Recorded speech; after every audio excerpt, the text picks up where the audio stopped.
Assalamualaikum warahmatullahi wabarakatuh. Om Swastiastu, Namo Buddhaya, Salam Kebajikan. Perkenalkan, dengan saya Nadia Swastika Ayu, Prodi Ilmu Hukum, Fakultas Hukum. Di sini saya akan memaparkan penjelasan pengertian tentang tindak pidana.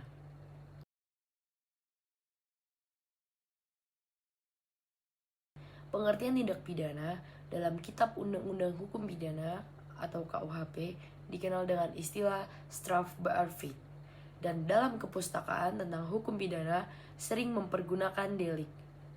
Atau delik adalah perbuatan yang dapat dikenakan hukuman karena pelanggaran terhadap undang-undang atau yang disebut dengan tindak pidana.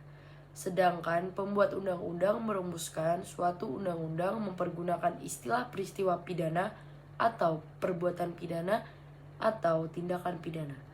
Istilah tindakan pidana berasal dari istilah yang dikenal dalam hukum pidana Belanda, yaitu strafbaarfeit. Straf diartikan sebagai pidana atau hukum, baar diartikan sebagai dapat atau boleh, dan feit diartikan sebagai tindak, peristiwa, pelanggaran, dan perbuatan. Selanjutnya yaitu unsur-unsur tindak pidana. Unsur-unsur tindak pidana dapat dibedakan dari dua sudut pandang, yaitu sudut pandang teoritis yang mencerminkan pandangan para ahli hukum dan sudut pandang undang-undang yang berkaitan dengan bagaimana perbuatan itu dirumuskan dalam peraturan perundang-undangan yang berlaku. Dari sudut pandang teoritis, unsur-unsur tindak pidana mencakup elemen-elemen seperti perbuatan manusia, merupakan tindakan pidana yang harus melibatkan perbuatan manusia, baik perbuatan aktif maupun perbuatan pasif. Selanjutnya, sifat melawan hukum. Perbuatan tersebut harus melanggar norma-norma hukum atau melawan hukum yang berlaku. Dua, dari sudut pandang undang-undang, unsur-unsur tindak pidana dirumuskan secara lebih khusus dan detail dalam pasal-pasal peraturan perundang-undangan. Misalnya, untuk suatu tindakan pidana pencurian, pasal perundang-undangan yang mengatur tentang pencurian akan mencantumkan unsur-unsur apa saja yang harus dipenuhi, seperti perbuatan mengambil barang orang lain, tujuan untuk memiliki barang tersebut secara melawan hukum, adanya ancaman pidana, dan lain sebagainya. Selanjutnya, jenis-jenis tindak pidana.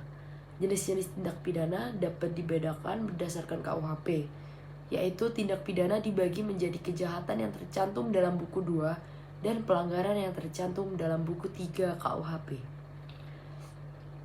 Jenis-jenis tindak pidana berdasarkan cara merumuskannya. Tindak pidana dapat dibagi menjadi formil dan material.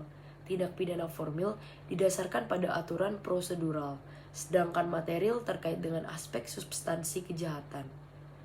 Tindak pidana berdasarkan sumbernya.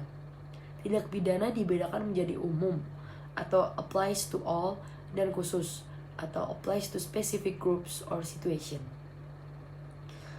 Tindak pidana berdasarkan kepentingan hukum yang dilindungi.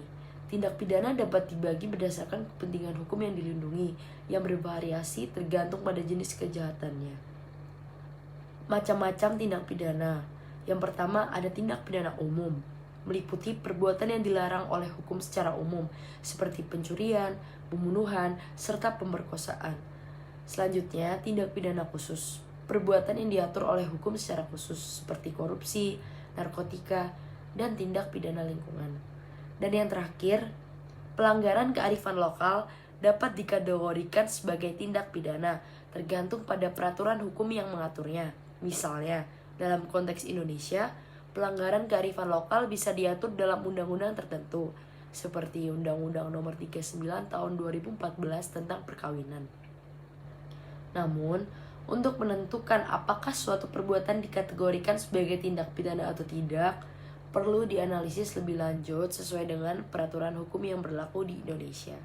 Sekian penjelasan tentang tindak pidana dari saya. Terima kasih.